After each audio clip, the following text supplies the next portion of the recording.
Hello, welcome to Virgo Philippines. So, reading ito for Virgo, Sun, Moon, Rising, Venus, Jupiter, Virgos.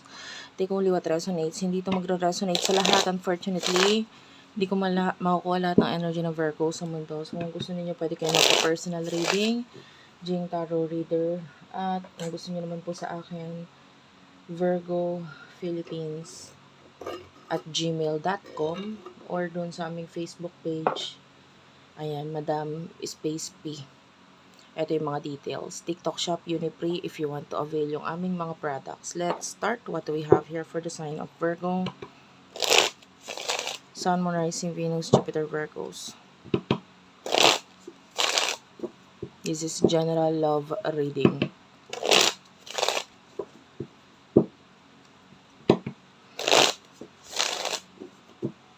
Isang shuffle na lang.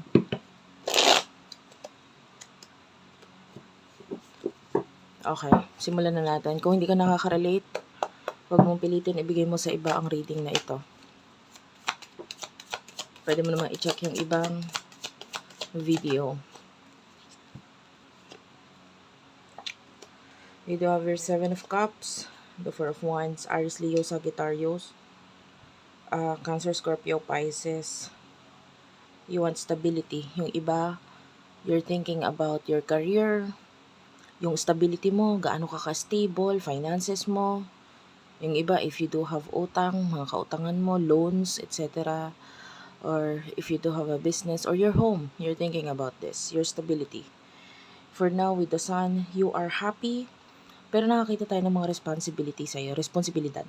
Pagdating sa home, sa career, sa finances, yun nga, yung mga nabanggit ko kanina, na pwedeng ito nasa isip mo ngayon, and you want growth.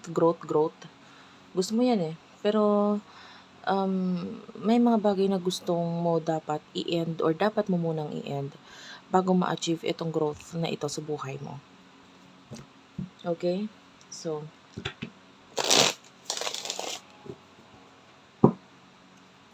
sino itong person na connect mo pagdating sa love for the sign of Virgo, Sun, Moon, Rising, Venus, Jupiter, Virgo? Person na connect mo pagdating sa love for the sign of Virgo. Sun, Moon, Rising, Venus, Jupiter, Virgo. Sino itong person na connect mo pagdating sa love for the sign of Virgo? The World is here. Page of Cups, Cancer, Scorpio, Pisces. The World, King of Pentacles, Taurus, Virgo, Capricorn. I feel like yung person na to is giving everything sa'yo. Kung hindi pa naibibigay, ibibigay niya lahat ng kaya niyang ibigay para sa'yo. And the Page of Cups, some of you, maybe you do have a child dito sa person na to. Or maybe may connection kayo na may kinalaman sa children. Or maybe this is a person na may childhood memories kayo or connected kayo, during your childhood days. No? Even teenager years, ganon. Ano yung emosyon ninyo sa isa't isa? You are worrying a lot. Don't worry. Masyado ka kasi nag-worry ngayon. And maybe, nagkakaroon ka ng anxiety, overthinking. Alam mo, yun yung nakakasira sa kung ano yung dapat masaya ka lang eh. Pero masyado ka nag-worry, masyado ka nag-iisip, and you want to make changes pagdating sa maybe buhay mo ngayon. Alam mo, the technique lang naman is to mag-concentrate lang ikaw doon sa mga bagay na ginagawa mo. And then, huwag kang magmadali. Yun lang. And kalmahan mo lang. Kumbaga, hindi mo kailangan ma-achieve agad-agad lahat ng isang bagay or lahat sa isang sandali, sa isang iglap. It takes time. And, I can see like katulad ng para ka nakapagkape eh. Parang gusto mo laging, alam mo yung taranta, nervyoso, regardless of the gender. So, ganun. Gusto mong mangyari lahat ng mga bagay na gusto mong na mga nasa isip mo agad-agad. And then, dahil hindi siya nangyayari, nagkakaroon ka ng overthinking, nagkakaroon ka ng pagkabalisa, and then no one is rushing you. Wala namang nagmamadali or minamadali ka eh. Kaya kailangan mong maghinay-hinay. Ano yung emosyon ng person na ito for you, the person that you're dealing with? The person that you're dealing with is the King of Swords and the King of Pentacles. Emotion niya para sa'yo. Clarify the King of Swords. King of Swords is clarified by the Seven of Swords. Clarify the King of Pentacles, the Star, and you do have here the Sun. I feel like itong person at yung iba sa inyo, this is two person na kakonect mo. One of the person na nakakonect mo is the King of Swords, which is nagiging maiwas sa'yo kasi hindi niya alam kung ano yung maybe nararamdaman mo para sa kanya or ano yung gagawin mo. Parang unpredictable. You're so unpredictable para sa kanya. And hindi niya kaya yung ganon or ayaw niyang magalit ka. Ayaw niyang may maging dahilan para ikaw ay madismaya or whatsoever. But the King of Swords is trying his or her best, babae man or lalaki, na andyan lang siya. I feel like takot siya. Tinatry niya yung best niya na maging okay ang lahat. Diba? Parang I feel like ikaw yung nakakapagpasaya dito sa person na to, pero maaaring hindi siya yung nakakapagpasaya para sa'yo. Okay? Sa ngayon. And then, the other person is like, malaki ang paghanga sa init ng taong to. The Star, Aquarius energy. And, I feel like masaya siya. Maaaring sa mga nakikita niya sa'yo. Or, ikaw yung wish fulfillment niya. Ikaw yung pangarap niya. Ikaw yung gusto niya. Okay. So, what will happen in the near future para sa iyo, Virgo? You do have the Justice card. Queen of Pentacles. Two of Cups. The Hierophant. And the Six of Wands. Bottom of the deck is the Ten of Pentacles. This is money. This is money.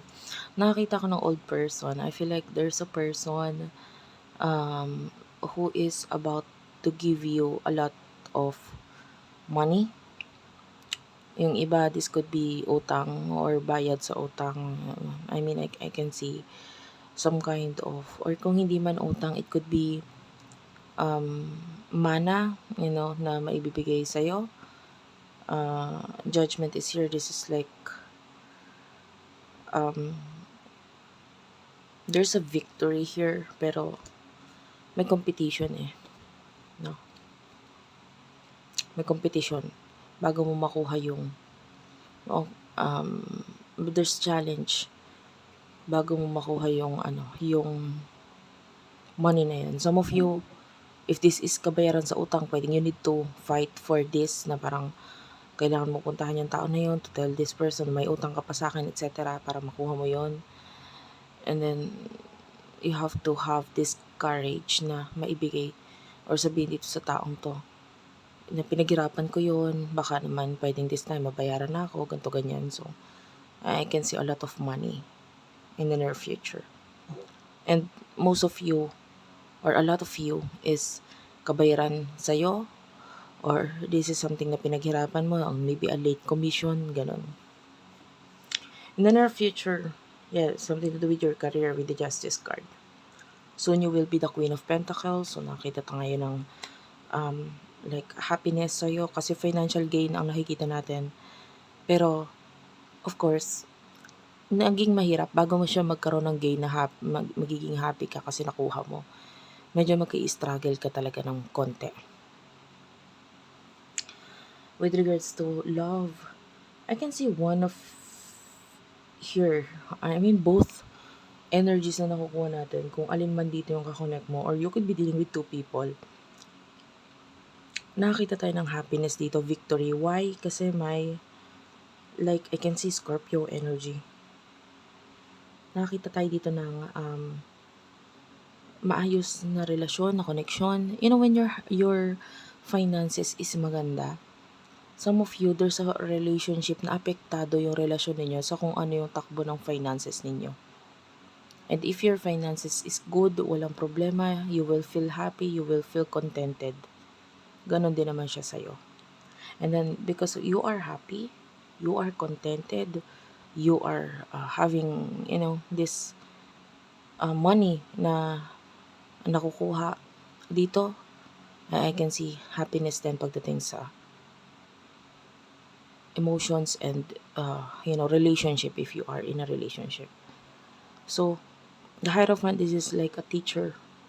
This is like a person, I don't know kung someone is going to teach you something in the near future, or ikaw itong magbibigay or magtuturo sa iba ng something. And then kung ano man yung ituturo mo, i-apply. Kung i-apply ito, whether ikaw ang tuturuan or ikaw ang magtuturo, kung i-apply ito, nakakita tayo ng magandang resulta mula dito. This is also victory, success. By the way, nakakita ko ng like repolyo or repolyo, sabi ko sana cabbage, pareho lang yun. So repolyo, like leafy vegetable. So I don't know if you're eating that right now. Kakain mo lang, yung especially repolyo or ano ba yung Baguio pechay. Basta yung something na parang kamukha ng repolyo. Yun nakikita ko. Thank you for watching. I love you all and bye-bye.